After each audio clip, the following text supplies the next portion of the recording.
오늘의 주요 뉴스입니다. 법원이 세월호 참사와 관련해 국가의 책임을 인정했습니다. 법원은 세월호 참사 당시 국가의 초동 대응 미숙이 피해를 키웠다며 희생자 1명당 2억 원의 위자료를 지급하라고 판결했습니다. 추락 사고가 났던 해병대 마리논 헬기는 이륙 직전 심한 기체 진동 때문에 정비를 했던 것으로 드러났습니다. 일부 유가족들은 원인 조사와 책임자 규명이 있기 전에는 장례를 치르지 않겠다고 밝혔습니다. 기무사령부 개혁위원회가 기무사를 해체하고 새로운 군 정보기구인 국군정보처 신설 방안을 논의한 것으로 알려졌습니다. 장영달 개혁위원장은 개혁해야 하는지 아니면 해체하고 새롭게 시작해야 하는지 심각한 상태까지 도달한 것 같다며 해체 가능성을 언급했습니다. 드루킹 김모 씨와 공모해 노회찬 정의당 원내대표에게 불법 정치자금을 건넨 혐의를 받는 도모 변호사에 대한 구속영장이 기각됐습니다. 허위범 특검의 첫 영장이 기각되면서 수사에 차질이 불가피해 보입니다. 미국 정치권에 접근하려고 성로비까지 벌인 20대 러시아 여성 스파이가 붙잡혔습니다. 워싱턴이 발칵 뒤집혔는데 러시아 정부는 억지 주장이라며 불쾌감을 드러냈습니다.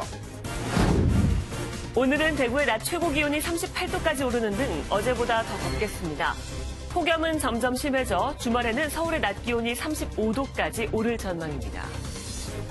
안녕하십니까. 굿모닝 MBN입니다. 세월호 참사 당시 국가가 구조 활동을 제대로 하지 않아 피해를 키웠다는 법원 판단이 나왔습니다. 법원은 희생자 1인당 2억 원, 가족당 6억 원 수준의 배상금을 지급하라고 판결했습니다. 이혁근 기자입니다. 법원이 세월호 참사가 청해진 해운과 국가의 과실로 발생했다며 희생자 가족에게 국가가 배상금을 줘야 한다고 판단했습니다. 참사 발생 4년, 세월호 유가족 355명이 소송을 제기한 지 2년 10개월 만입니다.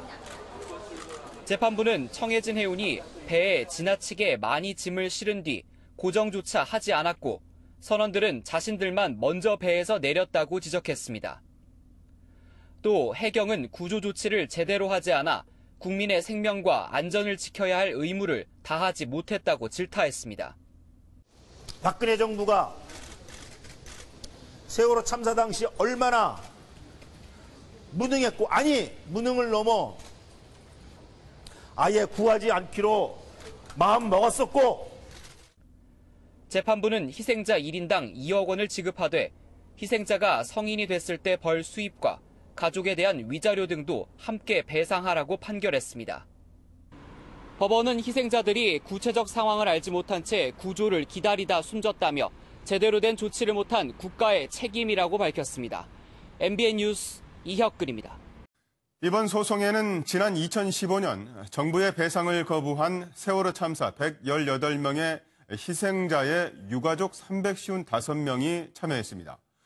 법원은 희생자 1명당 2억 원의 위자료를 비롯해 친부모에게는 각각 4천만 원씩을 지급하도록 했는데 유족들은 6억 원가량의 배상을 받을 것으로 보입니다. 그렇다면 지난 2015년 일부 희생자에게 정부가 책정한 배상금은 얼마였을까요? 당시 금액은 학생 기준으로 희생자 1명당 4억 2천만 원의 배상금을 책정했습니다. 희생자가 생존했을 경우 예상되는 수입인 3억 2천만 원과 위자료 1억 원, 그리고 장례비 등이 포함된 금액을 합친 것입니다. 이렇게 금액이 차이가 나는 이유는 과거에는 정부가 희생자와 가족 위자료를 합쳐 1억 원을 책정했지만 이번에는 소송에 참여한 가족 개인별로 위자료를 줘야 한다고 판단했기 때문입니다. 그렇다면 이 돈은 누가 배상하게 될까요? 세월호 참사의 당사자인 청해진 해운이 부담하는 금액은 얼마나 될까요? 민경영 기자입니다. 재판부는 피고 대한민국과 청해진 해운이 공동으로 손해배상 책임을 부담한다고 밝혔습니다. 세월호 희생자들의 사망을 국가와 청해진 해운의 공동 불법 행위로 판단했기 때문입니다. 1심 판결대로라면 피고가 세월호 희생자에게 지급해야 할 금액은 723억 원입니다.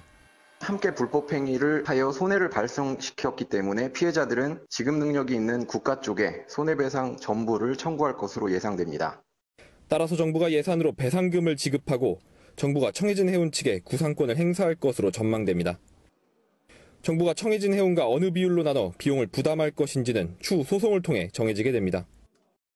다만 실제로 정부가 청해진 해운에게 돈을 받아낼 수 있을지는 불확실합니다.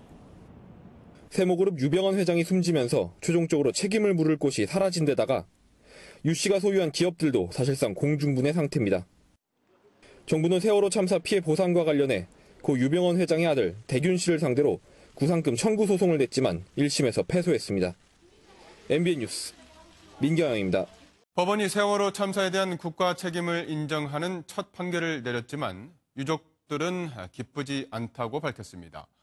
유가족은 구체적으로 더 큰 책임을 물어야 한다면서 항소하겠다는 뜻을 내비쳤습니다. 유호정 기자입니다. 세월호 참사 4년 만에 법원이 국가배상 책임을 인정했지만 유가족들은 웃을 수 없었습니다. 정부와 기업의 책임을 인정했다고 해서 기쁘지 않습니다.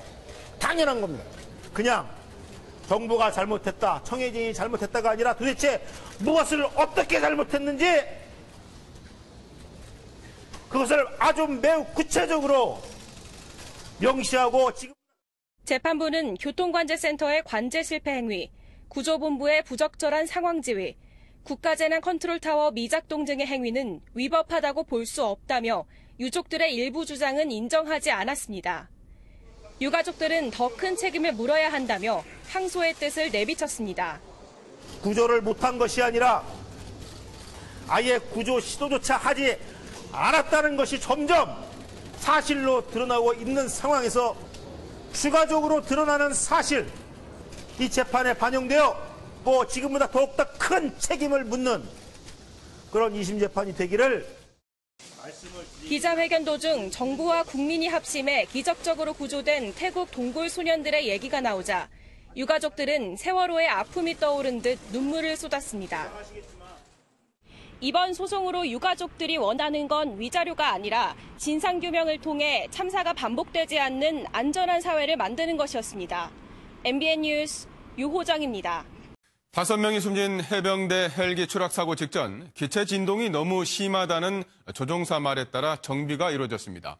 제자리 비행을 뜻하는 호버링 중 그 떨림이 심했었다고 하는데 사고 원인과 관련이 있을지 집중됩니다. 황재헌 기자입니다. 사고 헬기는 지난 17일 추락 직전 제조사인 한국항공우주 측의 정기 정비를 받았습니다. 군 관계자는 호버링 중 기체 진동이 심하다는 조종사의 말에 따라 정비가 이루어졌었다고 밝혔습니다. 호버링은 기체가 공중에서 제자리에 머무르는 비행법인데 병력 투입이나 정확한 사격을 할 때 필수적입니다. 헬기 전문가들은 이 진동의 이유로 기어박스 이상 가능성을 꼽습니다. 엔진의 동력을 메인 로터, 즉 주 회전 날개에 전달하는 장치가 기어박스인데 이곳에 균열 같은 이상이 생겨 진동이 컸을 수 있고 또 이로 인해 회전 날개가 분리됐을 수 있다는 겁니다. 실제로 마린온과 똑같은 기어박스와 회전 날개를 사용하는 헬기인 슈퍼 푸마 역시 지난 2016년 노르웨이에서 같은 모습으로 회전 날개가 떨어져 추락한 바 있습니다. 사고조사위원회는 당시 정비 과정과 함께 정비 뒤 시험 비행을 승인한 한국항공우주 정비팀에 대한 조사에 착수했습니다. 그 제작업체 그 정비한 상태를 그 시험 비행을 통해서 알기 위해서 최종 확인하기 위해서 저희들 우리 정비사 2명이 탑승을 한 상태입니다. 조사위는 또 마린온의 기본 설계 자체가 잘못됐을 수 있다고 보고 제작업체를 상대로 조사를 벌일 예정입니다. MBN 뉴스 황재헌입니다. 이번 헬기 사고로 숨진 장병들의 장례식 일정은 일단 중단된 상태입니다. 일부 유족이 사고조사위원회 구성과 군 당국의 연결식 일정 통보를 문제 삼으면서 반발하고 나섰기 때문입니다. 주진희 기자입니다. 숨진 5명의 장병들 중 유일한 병사였던 박재우 상병의 할아버지가 연신 눈물을 훔칩니다. 외할머니는요, 요번 이제 근무 끝나고 휴가 온다고, 주말에 휴가 온다고 활전복을 시켜놓고 기다리고 있었습니다. 이륙 1분 만에 회전 날개가 분리돼 추락하는 사고가 발생했는데도 국방부 장관이나 해병대 사령관의 입장 표명조차 없었다며 분통을 터뜨린 겁니다. 특히 사고에 책임이 있는 기관이 조사위원회에 포함된 것이 지적됐습니다. 기품원 소속이 3명이 들어있다는 사실을 발견했습니다. 이는 결코 공정한 조사가 이루어지지 않을 것임을 예고하는 것이었습니다. 국방기술품질원은 사고 헬기 원형인 수리온의 개발에 관여한 것으로 이들이 조사에 참여하면 공정한 조사가 어려울 수 있다는 지적에 군 당국도 이들을 배제하기로 했습니다.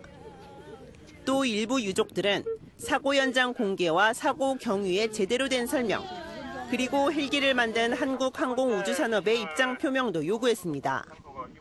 문재인 대통령은 해군 참모총장 보직 신고식에서 무엇보다 사고 원인을 신속하게 규명하는 것이 중요하다며 희생자들에게 합당한 예우와 보상을 주문했습니다. MBN 뉴스 주신입니다.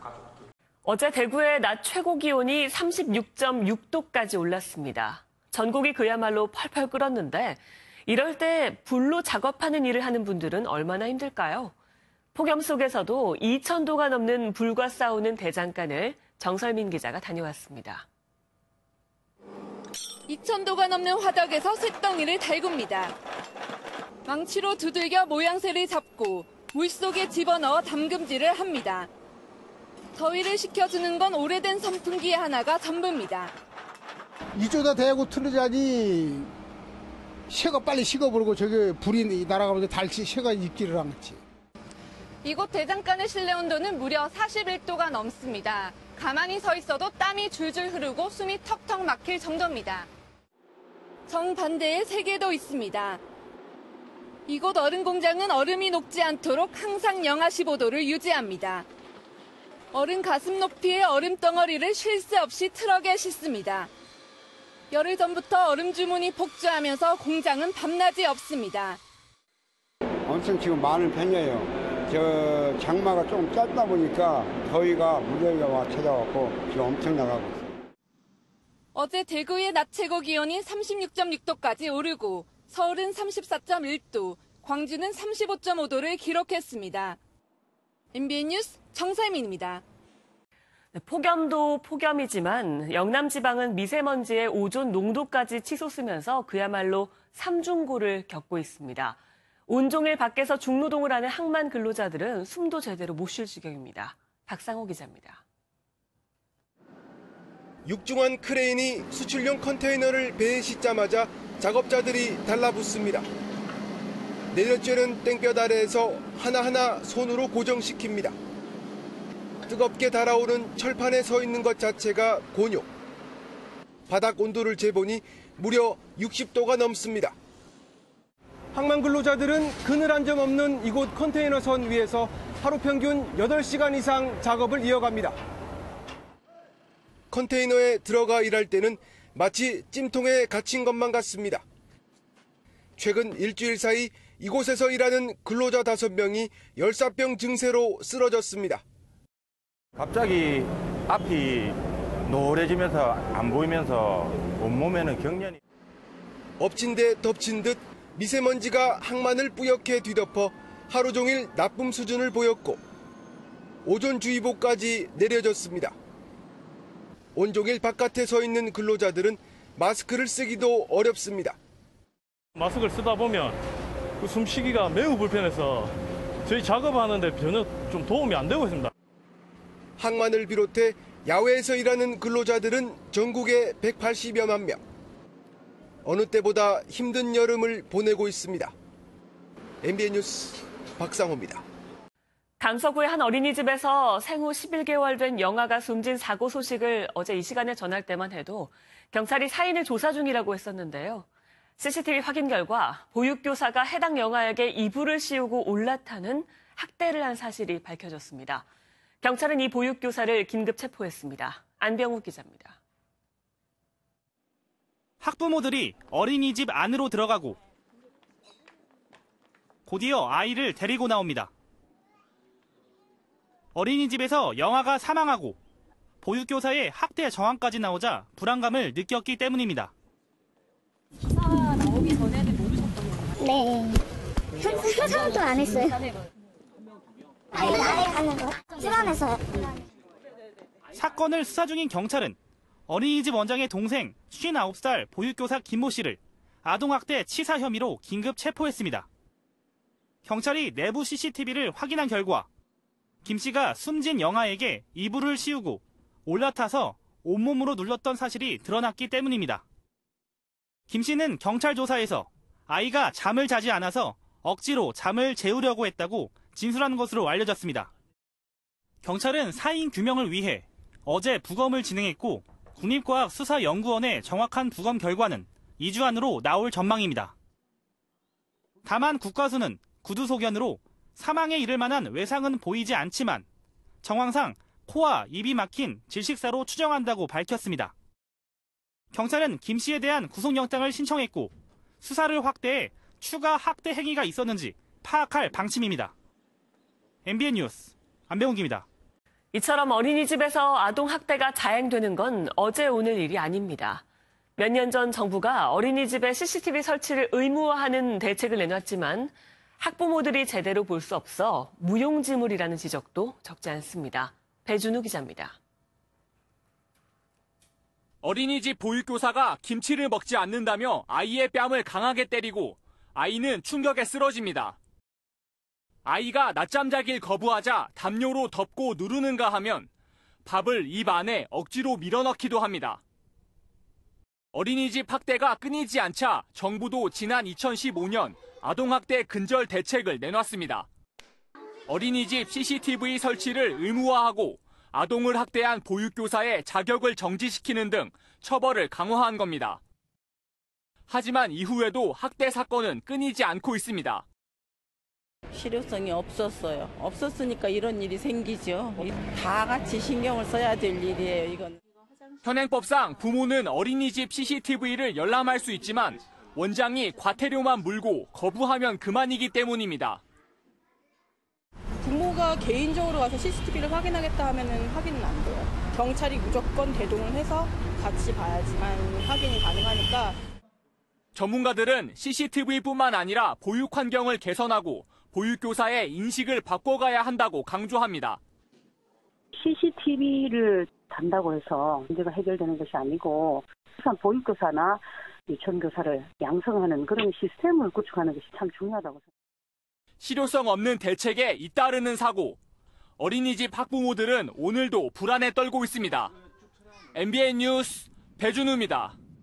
정말 별일이 다 있습니다. 어제 오전 대구에서 한 여성이 길바닥에 지폐 1,500여만 원어치를 뿌렸습니다. 대체 왜 뿌린 것이며 또 돈을 주운 시민들은 어떻게 했을까요? 이성식 기자입니다. 앞서가던 차량이 우회전하자 도로에 지폐가 떨어져 있습니다. 어제 오전 대구에서 50대 여성 강모 씨가 도심 11곳에 돈을 뿌렸습니다. 시민들이 주워 경찰에 신고한 돈은 모두 1,500여만 원. 경찰은 이 여성의 가족에게 돌려줄 계획입니다. 강 씨는 심각한 우울증 증세가 있는 것으로 전해졌습니다. 대구에서는 지난 2014년에도 비슷한 사건이 있었습니다. 지체 장애가 있는 28살 안모 씨가 대구 시내에 800만 원을 뿌리자 시민들이 주워간 겁니다.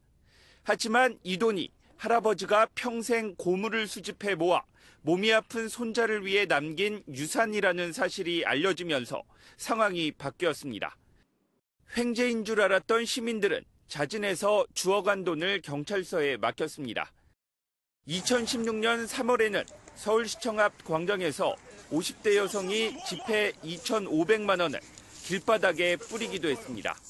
남의 돈을 주울 경우 점유이탈물 횡령죄로 처벌받을 수 있는데 이는 경우에 따라 다릅니다.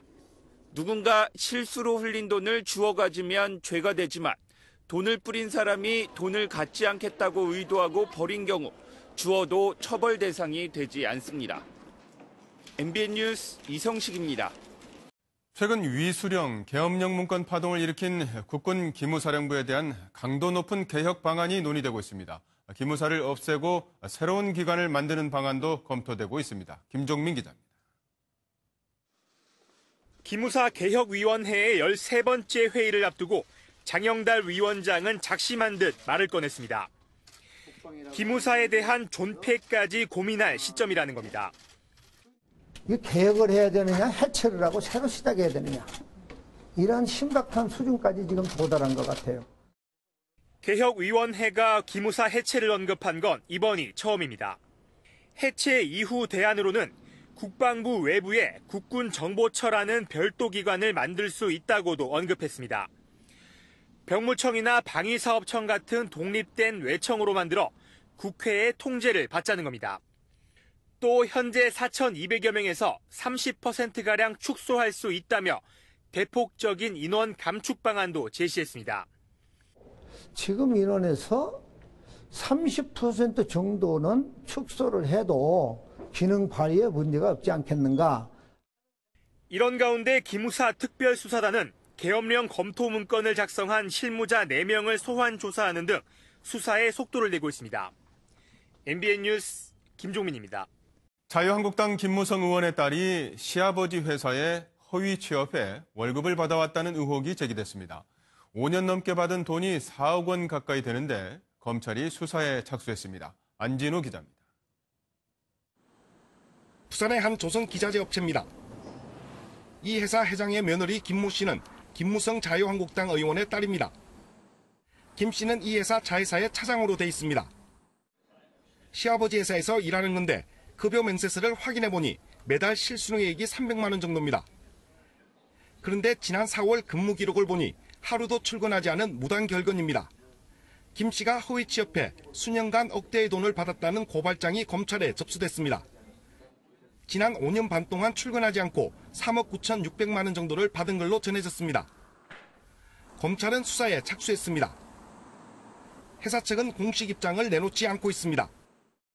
연락 안 되고 지금 아무도 지금 기사에 연락도 안 됩니다. 김무성 의원 측은 허위 취업한 사실을 알지 못했다고 말했습니다. 김 씨는 2012년부터 2년 동안 중국에서 지내면서 회사의 중국 법인과 한국 법인으로부터 동시에 월급을 받았다가 국세청에 적발된 적도 있습니다. 검찰은 조만간 회사 관계자 등을 소환해 관련 혐의에 대해 조사할 방침입니다. MBN 뉴스 안진우입니다. 여론조사 업체 리얼미터가 어제 발표한 조사 결과에 따르면 이번 주 문재인 대통령의 국정 지지율은 61.7%였습니다. 지난주보다 6.4%포인트 떨어졌는데 낙폭이 취임 후에 가장 컸습니다. 특히 자영업 직군에서는 한 주 만에 12.2%포인트가 떨어지며 문 대통령 국정 지지도 50%선이 무너졌습니다. 지지율 하락의 가장 큰 요인은 최저임금 논란을 비롯한 경제 성과 문제인 것으로 보입니다. 문 대통령도 이런 분위기를 감지했는지 경제 발전을 가로막는 규제를 개선하기 위해 현장을 직접 찾았는데요. 이 자리에서 의료기기에 대한 불필요한 규제를 반드시 뜯어고치겠다고 약속했습니다. 최중락 기자입니다. 문재인 대통령 옆에 앉아 있는 정소명 군. 아직 3학년이지만 소아 당뇨병에 걸려 평생 바늘로 손을 찔러 혈당 검사를 해야 했습니다.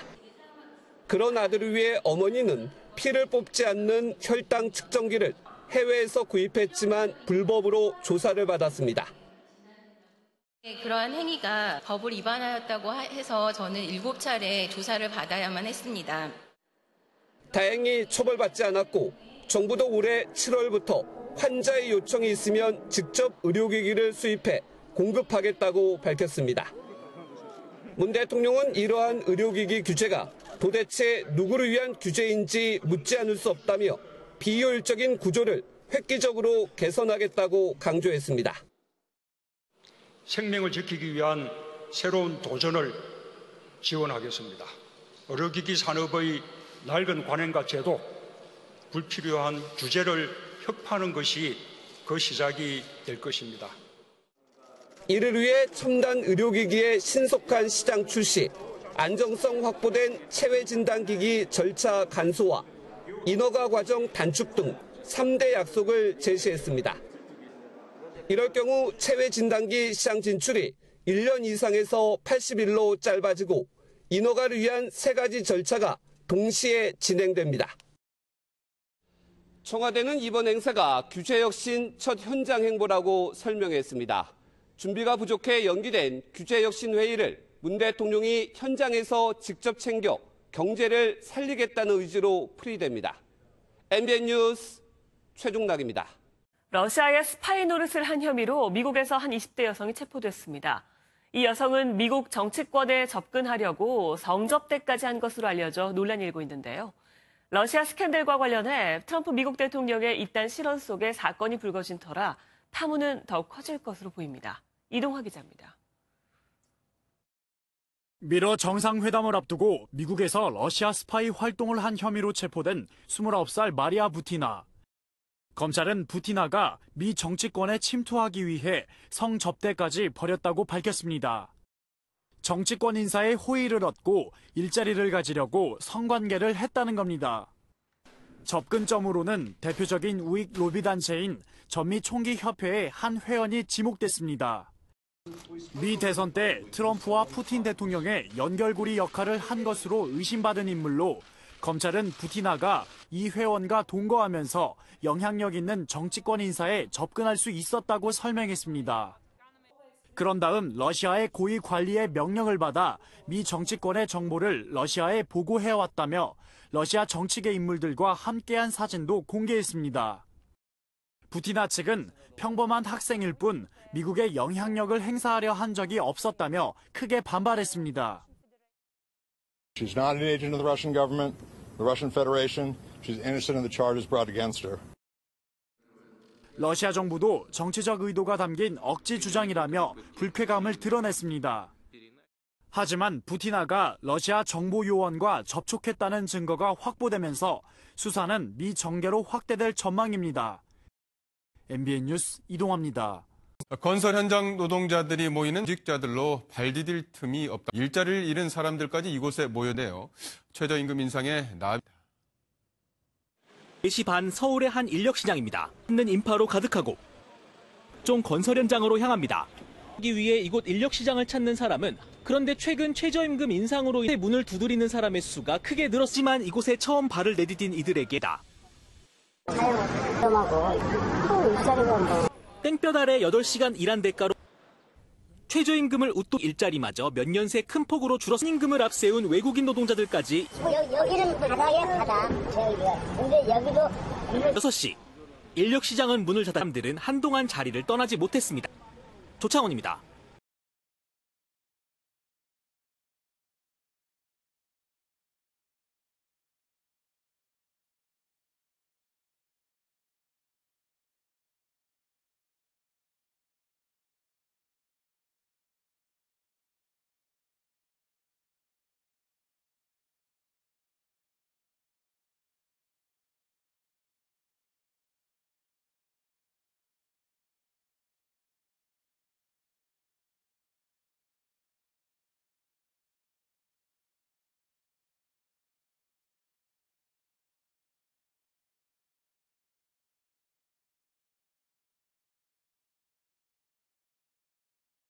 요즘 택배를 제때 받지 못한 분들 많을 겁니다. 그 택배 전달하는 시기도 점점 늦어지고 있는데요. 국내 최대 택배 회사인 CJ 대한통운의 일부 택배 기사들이 배송 작업을 방해하고 있기 때문인데 소비자들의 피해가 커지고 있습니다. 이혁준 기자입니다.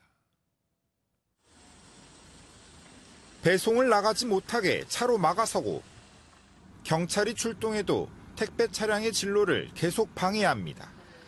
아예 트럭 밑에 들어눕기까지 합니다.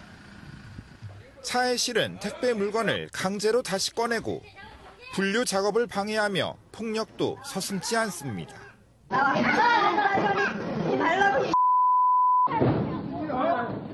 CJ 대한통운과 계약한 택배기사 17,000여 명 가운데 택배 노조원 300여 명가량이 지난 6월 말부터 배송을 조직적으로 방해하고 있는 겁니다.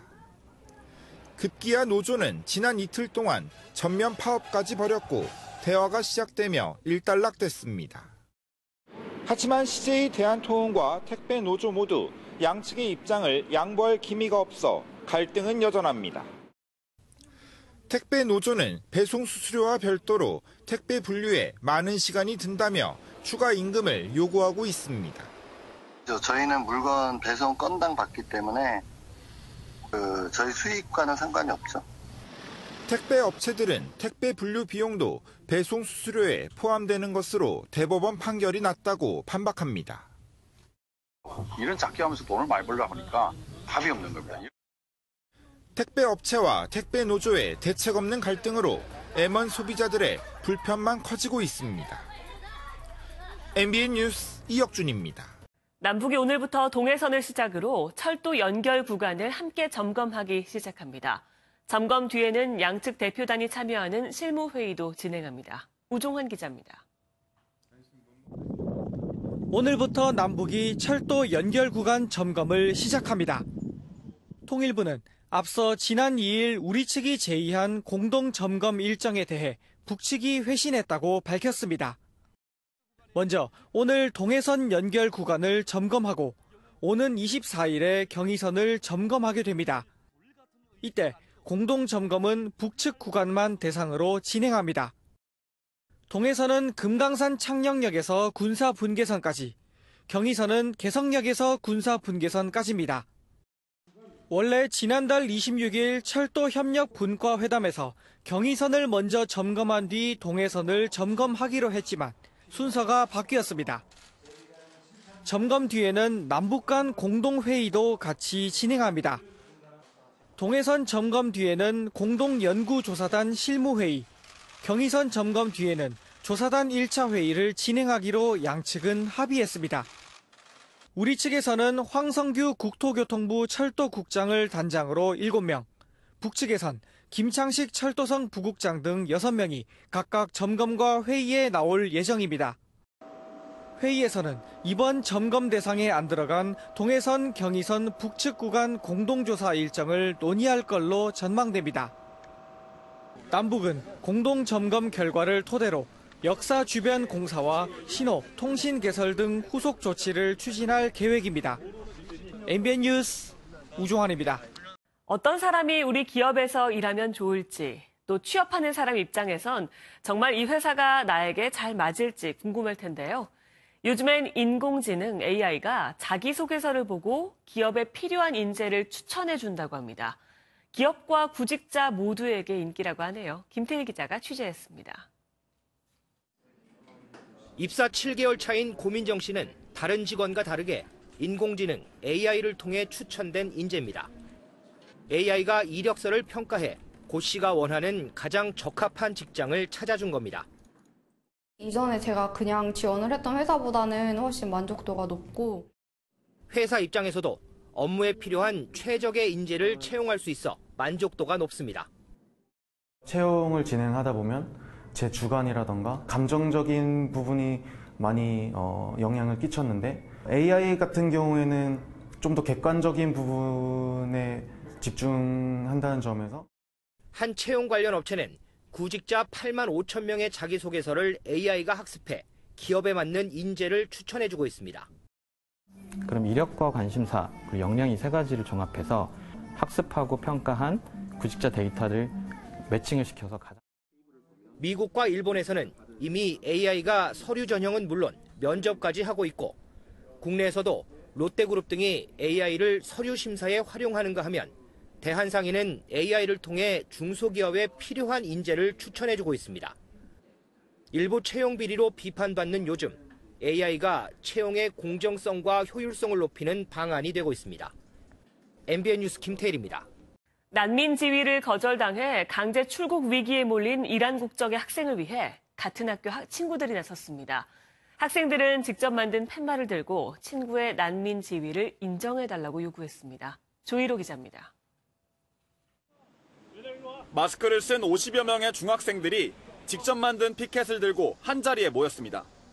피켓에는 이란 친구를 난민으로 인정해달라는 문구들이 빼곡히 적혀 있습니다.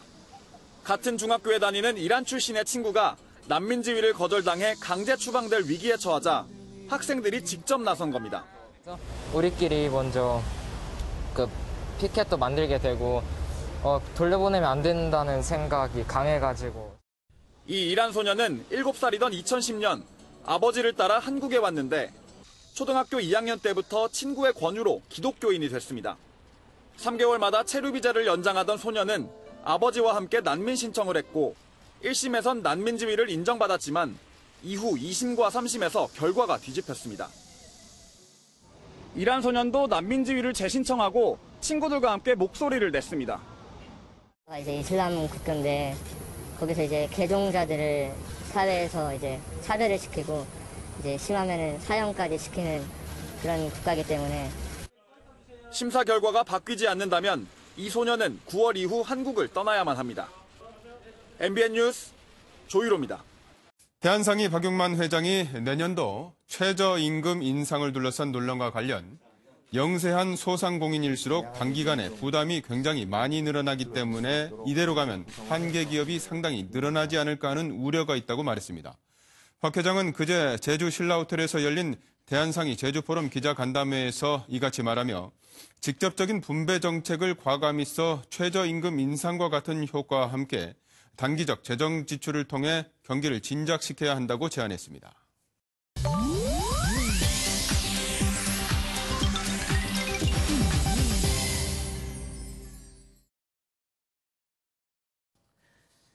네, 인터넷에선 어떤 소식들이 시선을 끌고 있을까요? 인터넷 와글와글입니다.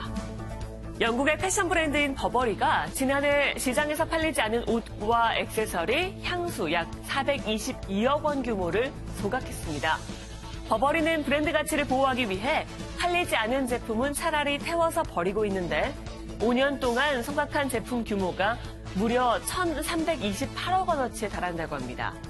버버리뿐 아니라 다른 명품 브랜드들 역시 팔리지 않은 제품은 회수해서 소각하거나 버리고 있다고 하는데요. 업계 관계자는 명품 브랜드는 그들의 제품이 암시장에 흘러들어가 헐값에 엉뚱한 사람들에게 팔리는 걸 원하지 않는다고 전하기도 했습니다. 올여름 휴가철 인천국제공항에 역대 가장 많은 여행객이 몰릴 것으로 보입니다. 인천국제공항공사가 내일부터 다음 달 19일까지 인천공항을 이용하는 여객들이 614만 명에 이를 것으로 보인다고 밝혔는데요. 특히 다음 달 5일에는 22만 1000여 명이 몰려 역대 최다 1일 여객 기록을 경신할 것으로 예상되고 있습니다. 출발하는 사람이 가장 많은 날은 오는 29일, 도착하는 사람이 가장 많은 날은 다음 달 5일이라고 하니까 참고하시기 바랍니다. 어젯밤도 모기와의 전쟁 치르신 분들 많으실 텐데요. 모기에 물린 상처를 함부로 긁다가 잘못하면 봉화지겸으로 이어질 수 있다고 합니다. 봉화지겸은 피부에 생긴 작은 상처를 통해 들어온 세균이 진피와 연조직에까지 염증을 발생시키는 질환인데요. 증상이 심해지면 감기에 걸린 것처럼 오한이 생기고 부종과 통증이 동반된다고 하고요.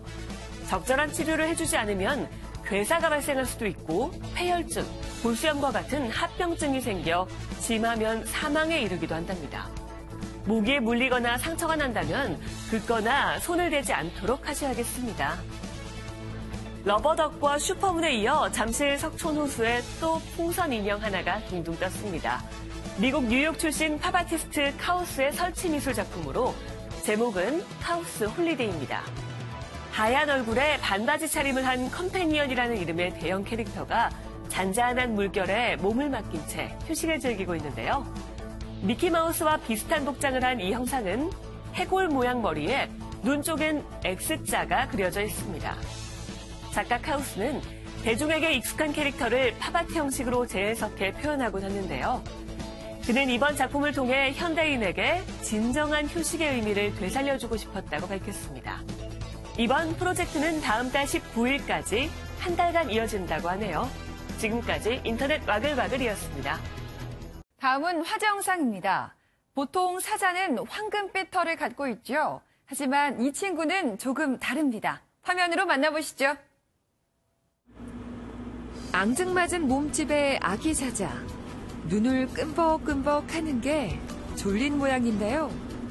두 발을 포갠 채 스르륵 잠이 들고 마네요.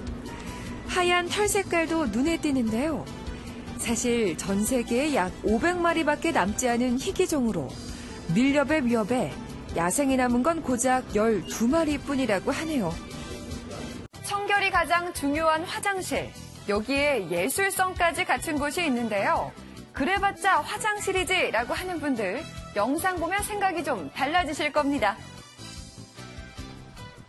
건물 자체로는 평범한 이 화장실. 하지만 자세히 보면요. 섬세한 모자이크 작품에 독특한 액자식 거울까지 예술적 감각이 돋보입니다. 호주의 한 작은 마을에 위치한 이 화장실은 국제 화장실 경연대회에서 수상도 했는데요.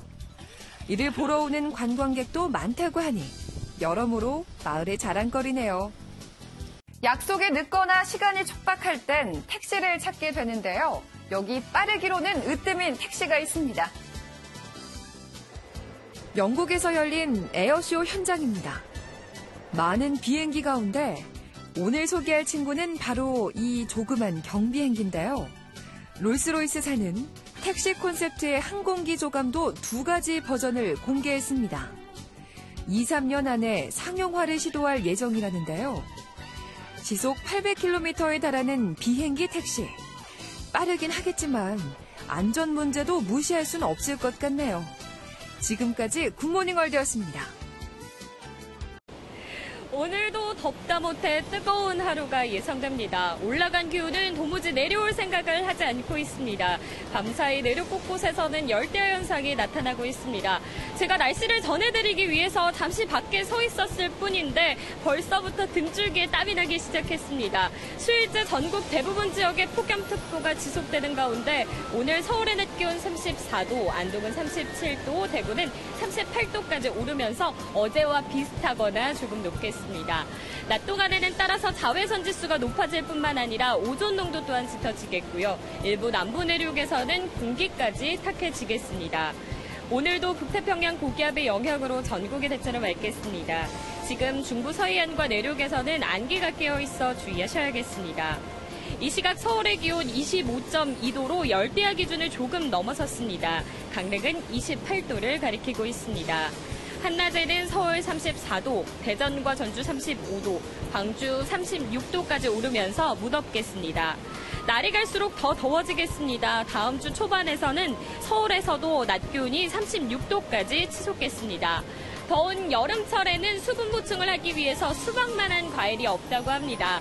당도도 높고 수분 함유량이 90% 이상이기 때문에 탈진 예방에 도움이 된다고 하니까요. 건강한 방법으로 무더운 여름을 극복하시기 바랍니다. 지금까지 청계천에서 날씨 전해드렸습니다.